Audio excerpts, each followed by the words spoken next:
اے خاتون، اے میرے حسین کے نام لینے والی عورتوں، تمہاری زندگی کی کامیابی اسی میں ہے کہ تمہارا شوہر ہر حال میں خوش رہے، کسی پوزیشن میں تم اپنے شوہر کی نہ گلہ کرو نہ شکایت کرو۔ واہ، نعرے تکبیر، سارے لوگ ہاتھ اٹھائیں، یہی تو شرط مسلک اعلی حضرات، غوث کا دامن، خواجہ کا دامن، عرس مقدس، نعرے شہربانوں کا یہی پیغام رہا ہے میری ماں اور بہنوں کہ اپنے شوہر کی شکایت نہ کرو اور نہ اپنے شوہر سے آگے بڑھو، نہ اپنے شوہر کے آگے زبان کھولو،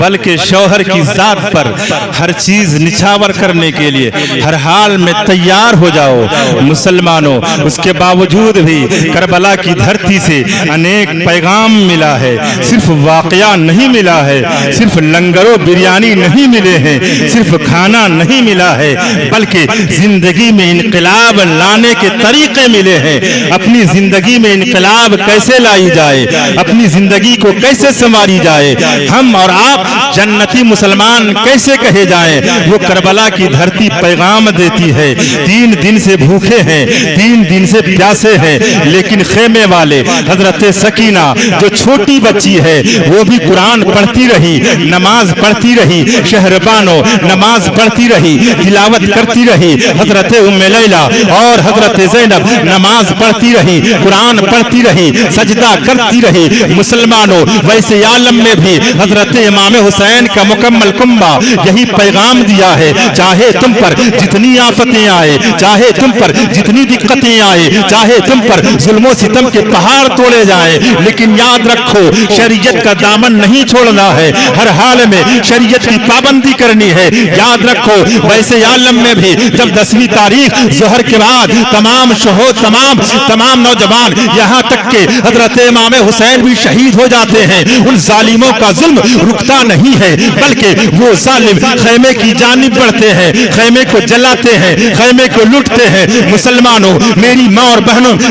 اور بہنیں بیٹھی ہوئی ہے، اسی خیمے میں حضرت امام حسین کی ایک چھوٹی بیٹی ہے جس کا نام سکینہ ہے، بہت ہی کم عمر ہے، بہت ہی مختصر عمر ہے۔ مسلمانوں، ذرا سوچو، اگر ہمیں ایک دن کھانا نہ ملے، اگر ہمیں ایک دن پانی نہ ملے تو اپنے پڑوسی سے لڑتے ہیں، اپنے گتیا سے لڑتے ہیں، اپنے بھائی سے الجھتے ہیں، اپنے گاؤں سے الجھتے ہیں، نہ جانے کتنے لوگوں سے الجھنے کے بعد نہ ہم نماز پڑھتے ہیں نہ قرآن پڑھتے ہیں، لیکن حضرت سکینہ کتنا اچھوتا، کتنا اچھا پیغام دی ہے۔ 3 دن سے نہ کھانا ملا ہے نہ پانی ملا ہے، یہاں تک کہ 3 دن سے مکمل بھوکے ہیں، اس کے بعد خیمہ بھی جلایا گیا ہے، خیمہ بھی لوٹا گیا ہے۔ ایک راوی روایت بیان کرتا ہے، اسی خیمے سے حضرت سکینہ جب نکلتی ہے اس کے آنچل میں آگ لگی ہوئی ہے۔ مسلمانوں، وہ راوی بیان کرتے ہیں، میں آگے بڑھا کہ دیکھوں یہ معصوم سی بچی ہے، خیمے سے جلتی ہوئی نکلی ہے، چلوں اور اس کے آگ کو بجھانے کی کوشش کروں، لیکن حضرت سکینہ ہے، اب پردے میں چھپ کر اپنے آنچل سے چہرے کو چھپا کر بولتی ہے، اے نوجوان باہر رہنا، میرے قریب آنے کی کوشش نہ کرنا، میں جل جاؤں منظور ہے، لیکن میرا چہرہ کوئی غیر انسان دیکھ لے مسلمانوں، حضرت سکینہ نے کتنا اچھا پیغام دیا ہے، جل جانا منظور ہے، لیکن کوئی غیر انسان، اجنبی انسان چہرہ دیکھ لے یہ منظور نہیں ہے۔ اور ہم ہیں کہ خالی لنگر اور بریانی اور کھسی کے چکر میں ہے۔ اس بنیاد پر مسلمانوں، کربلا کی دھرتی سے ہر پل پیغام ملا ہے، خالی واقعہ نہیں ملا ہے، پیغام ملا ہے۔ اس بنیاد پر ہمیں ان پیغامات کو دیکھنا چاہیے اور ان پیغامات پر عمل کرنے کی کوشش کرنی چاہیے۔ انہی چند کلمات کے ساتھ میں اپنی گفتگو کو ختم کرتا ہوں۔ رب کی بارگاہ میں دعا ہے مولا، آج کے اس جلسہ پاک میں پیغام کربلا و عرس مقدس کے جلسے میں جن لوگوں نے حاضری دی ہے مولا، ان کی حاضری کو قبول فرما، اور امام حسین کے صدقے میں مولا ان کی زندگی میں انقلاب پیدا کر دے۔ وآخر الدعوانا ان الحمدللہ رب العالمین۔